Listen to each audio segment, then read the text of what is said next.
ناظرین، دوبارہ سے بجلی کے معاملات آپ کو کراچی میں بھی نظر آ رہے ہیں۔ جب ریسٹور ہوئی پاور تو پھر بریک ڈاؤن ہو گیا۔ ہمارے پاس ڈاکٹر فیاض چودھری موجود ہیں، سابق مینیجنگ ڈائریکٹر ہیں NTDC کے۔ ڈاکٹر صاحب بہت شکریہ آپ نے ہمیں جوائن کیا۔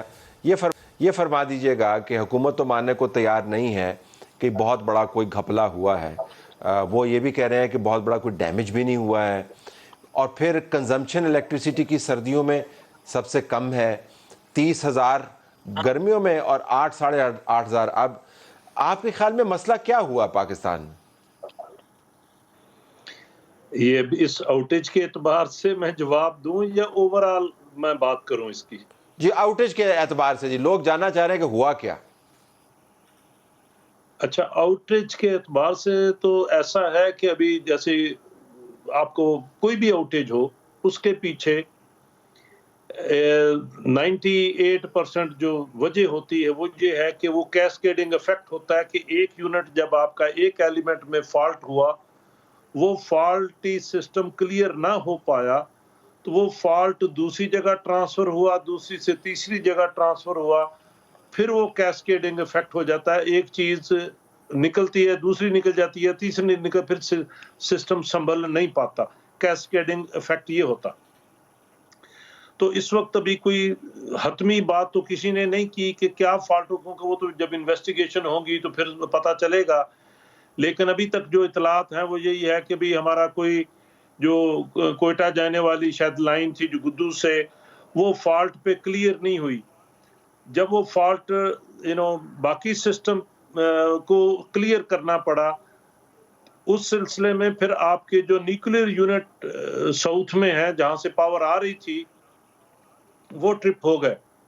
ٹھیک ہے جی، جب وہ ٹرپ ہو گئے تو پھر تو آپ it is beyond your control.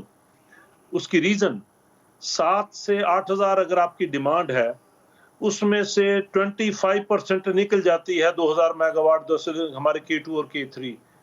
So know system on earth unless کہ بہت زیادہ پروٹیکٹیو اچھے طریقے سے کیا ہوا ہو تو وہ سنبھل سکتا ہے۔ ادروائز اتنی 25% سسٹم سے نکل جانے والی پاور کو ریسٹور کرنا فوری فریکوینسی کنٹرول کے تحت ناممکن ہے۔ اس کے لیے کیا یہ جاتا ہے، آپ اس کے لیے ایکسٹرا پلانٹ چلاتے ہیں کہ بھی اسپننگ ریزرو ایڈیکیوٹ ہو۔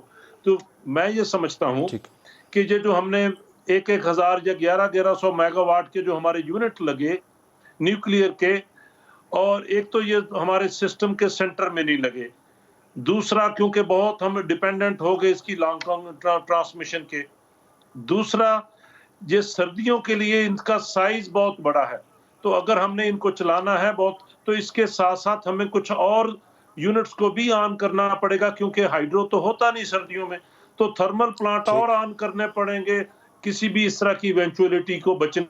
اس کے لیے پیسے لگتے ہیں، تو ہمیں اپنا جو ریلائبلٹی کرائیٹیریا اس کو بہتر کرنے کی ضرورت ہے، اور ان کو جیسے ہم نے یعنی کہ نیوکلیر پلانٹ کو خاص طور پہ ایکسٹرا ٹرانسمیشن لائن N-2 جس کو ہم کہتے ہیں 2 ایلیمنٹ بھی نکل جائے تو یہ یونٹ نہ نکلے، تو اس طرح کا ٹرانسمیشن ری انفورسمنٹ کرنا پڑے گا۔ ادروائز اگر ہم نے یہ اس طرح کمپرومائز طریقے سے سسٹم کو چلایا یا سستا سمجھ کے کہ ہم نے ٹرانسمیشن میں اتنی انویسٹمنٹ نہ کریں گے تو اس طرح کی صورتحال ہوتی رہے گی۔ ڈاکٹر صاحب بہت شکریہ ہے۔ بنیادی طور پر پلاننگ اور پلاننگ، جب آپ کو پتا ہے کہ سسٹم کے اندر فالٹ کیسے آ سکتا ہے، جب آپ کو پتا ہے کہ معاملات کو اگر آپ کنٹرول بوقت نہ کریں، بوقت ضرورت بوقت مجبوری آپ کمپرومائز سسٹم کو چلاتے رہیں، تو نتائج یہی نکلتے ہیں۔